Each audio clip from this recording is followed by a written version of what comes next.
تعالي اقولك السر اللي هيطلع معاكي الكنافة النابلسية باللون الذهبي ده من غير ما نضيف اي لون صناعي، وكمان سر المطة.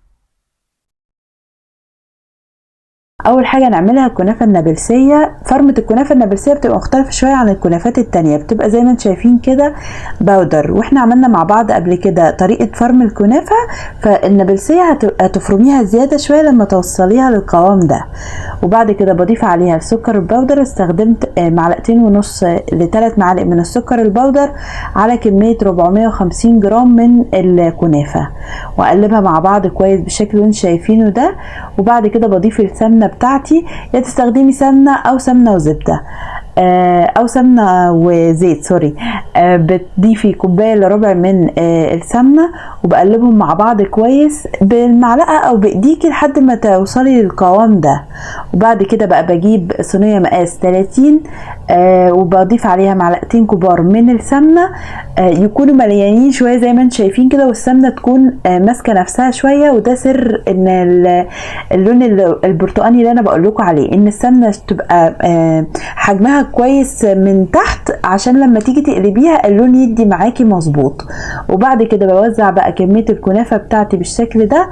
وبعد كده بقى الخطوه بقى اللي بتخلي الكنافه النابلسيه تطلع معاكي شاده ومظبوطه لما تقلبيها، ان انت بقى هتعملي الخطوه اللي انا هعملها لك دي، ان انت بتكبسي الكنافه بتاعتك بالشكل اللي انتوا شايفينه ده، عشان لما تيجي تقلبيها تبقى مظبوطه معاكي، ويبقى كمان الضغطه مظبوطه وما يبقاش في حته ازيد من حته، ولما تضيفي الجبنه بتاعتك تبقى كلها مظبوطه.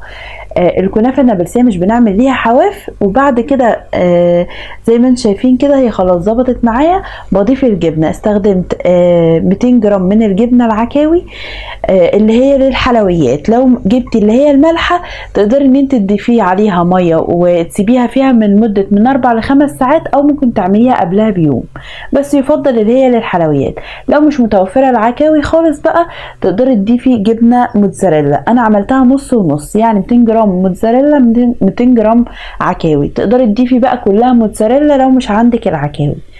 وبضيفهم بقى بالشكل اللي انتوا شايفينه ده، وبسيب حواف الصينيه مش بضيف فيها جبنه، لان الجبنه لما بتسيح بتطلع على الطروف، عشان لما نيجي نقلبها ما تلزقش مننا. وبدخلها فرن سخن على درجه حراره 180 لمده من 180 ل 200 حسب كل واحده فرنها، لمده 30 دقيقه. وده بيكون شكلها بعد لما طلعت من الفرن. وطبعا بنتابعها عشان نشوف الجوانب بتاعتها، لو ادت لون يبقى كده خلاص.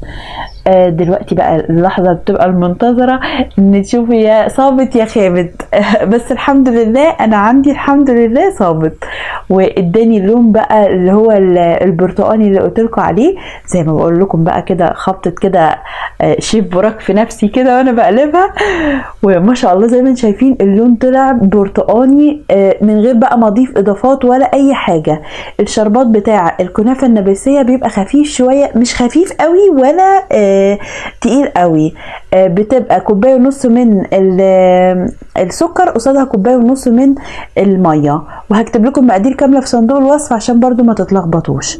وبعد كده بقى هكتب لكم برضو الطريقه بالظبط، عشان ما حاولتش ان انا اعملها عشان ما اطولش الفيديو عليكم. وبعد كده بقى بستنى ان هي تتشرب زي ما انتم شايفين كده. اخدت حاجه بسيطه كده دقيقه او دقيقتين لحد ما اتشربت. وكمان الشربات بتاعها بيكون سخن، ودي خطوه مهمه جدا، ان الشربات لازم يكون سخن والكنافه سخنه عشان الجبنه بتاعتك تسيح وتبقى مطه منك لما تيجي تقطعيها زي ما انتم شايفين كده. وتقدري بقى تزينيها من فوق بفستق بسوداني باي مكسرات عندك. وتقدري اصلا ما تضيفيش اي مكسرات زي ما تحبي.